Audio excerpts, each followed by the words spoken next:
আসসালামু আলাইকুম। প্রান্সস presents world cup বসিং এ সকলকে আমন্ত্রণ। লিওনেল মেসি যেই লেভেলের দুইটা অ্যাসিস্ট করেছেন, এই দুইটা অ্যাসিস্ট কি ফিফা সভাপতি রিমোট কন্ট্রোল চেপে করে দিয়েছেন? সেটা কি সম্ভব? মেসি যে সর্বকালের সর্বশ্রেষ্ঠ ফুটবলার, সেটা মেনে নেওয়া ছাড়া আমার মনে হয় না কারো কাছে কোনো উপায় আছে, যদি ন্যূনতম কমন সেন্স কারো থেকে থাকে। তবে মেসির দুইটা অ্যাসিস্টকে বর্ণনা করার আগে প্রথমার্ধের একটা সামারি দিই। প্রথমার্ধে আর্জেন্টিনা সর্বপ্রথম ডার্টি ফুটবল খেলা শুরু করেছে, কলম্বিয়ার মতো অনেকাংশে, বা ফিজিক্যাল ফুটবল যেটাকে আমরা বলি। একটু পরে ইংল্যান্ডও সেই ডার্টি বা ফিজিক্যাল ফুটবলে জয়েন করেছে। দুপক্ষ মিলে প্রথমার্ধটাকে মোটামুটি একটা রেসলিং কাইন্ড অফ ম্যাচ বানিয়ে রেখেছিল, যে কারণে প্রথমার্ধে 19টা ফাউল হয়েছে, যার 12টা আর্জেন্টিনা করেছে, 7টা করেছে ইংল্যান্ড। আপনি যদি আমাকে ব্যক্তিগতভাবে বলতে পারেন, আমি বলবো দুপক্ষই প্রথমার্ধে আরো বেশি কার্ড ডিজার্ভ করত, বাট রেফারি এই ফিজিক্যাল ফুটবলটাকে আসলে মেনে নিয়েছিলেন, যে কারণে না পারতে দুই পক্ষকে একটা একটা করে ইয়েলো কার্ড দেখিয়েছেন। আদারওয়াইজ এই ম্যাচের ইন্টেন্সিটি ওয়াইজ রেফারি ধরেই নিয়েছেন যে এই ম্যাচে ফিজিক্যাল ফুটবল হবে, কার্ড উনি খুব বেশি দেখান নাই, না পারতে দেখিয়েছেন। বাট আপনি আমার ব্যক্তিগত মতামত চাইলে দুপক্ষই আরো বেশি কার্ড ডিজার্ভ করে। এবারে মেসির অ্যাসিস্ট নিয়ে কথা বলতে চাই।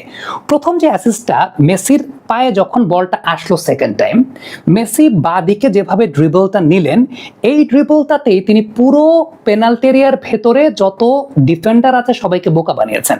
কিভাবে বোকা বানিয়েছেন? তার এই ড্রিবলটা দেখে সবাই মনে করেছে তিনি এখন তার ট্রেডমার্ক যে ক্রস কিংবা শট আছে বারে, সেই ক্রস কিংবা শট তিনি নেবেন এবং সেটা ফার পোস্টে নেবেন। খেয়াল করে দেখবেন একজন ডিফেন্ডার কিন্তু ব্লকিং এর জন্য এগিয়ে এসেছিলেন তার দিকে। That was the deceiving factor. Messi সেই কাজটা করেন নাই। মেসি কি করেছেন? এনজো ফার্নান্দেজ ওই জায়গাটায় বক্সের বাইরে ফাঁকা ছিলেন, কারণ প্রত্যেকে প্রিপেয়ার ছিলেন মেসির ক্রসের জন্য।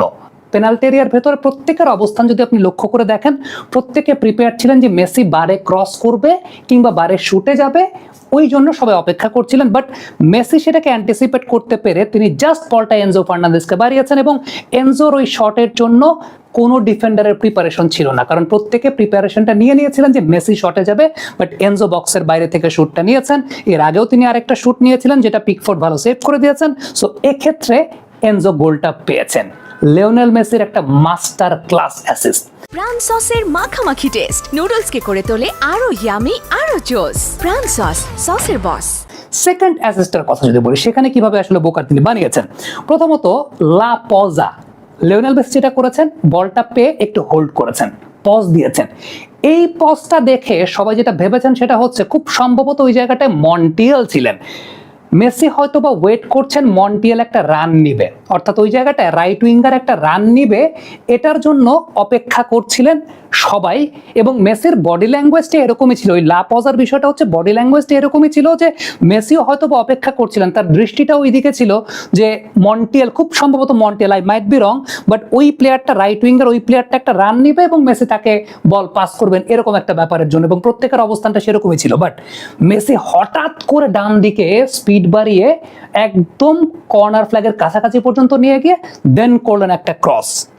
এই ক্রসটাতে লাউতারো মার্টিনেজ গোলটা করলেন। লাউতারো মার্টিনেজ তো গোল করলেন, তবে এই গোলটার অ্যাসিস্টের সবচেয়ে ইম্পর্টেন্ট ব্যাপারটা ছিল লিওনেল মেসি তার ক্রসটা করেছেন ডান পায়ে, বাম পায়ে ক্রস করেন নাই, ক্রসটা করেছেন ডান পায়ে, তার দুর্বল পায়ে। দ্যাট মিনস আজকে আনবিলিভেবল রকমের ফুটবল প্রদর্শনী করেছেন লিওনেল মেসি। সো দুটো গোলেই ডিসিভিং ফ্যাক্টরের জায়গাটা ছিল মেসির ইন্টেলিজেন্সের কাছে পুরোপুরি ইংল্যান্ড ধরা খেয়ে গেছে। একটা মানুষের ইন্টেলিজেন্সের কাছে পুরো টিম ভেঙে পড়া, পুরো ডিফেন্স সেটআপ ভেঙে পড়া, সত্যি কথা বলতে মেসির জন্য 10টা মিনিট যথেষ্ট।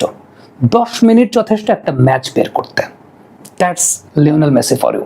আমার কাছে মনে হয় যে আজকের দিনের পরে লিওনেল মেসি যে সর্বকালের সেরা প্লেয়ার, এটা স্বীকার করতে কারোরই কোনো আসলে, মানে আমি আই এম স্পিচলেস, যে কারোরই আসলে এই জায়গাটায় কোনো দ্বিধা থাকার কথা না।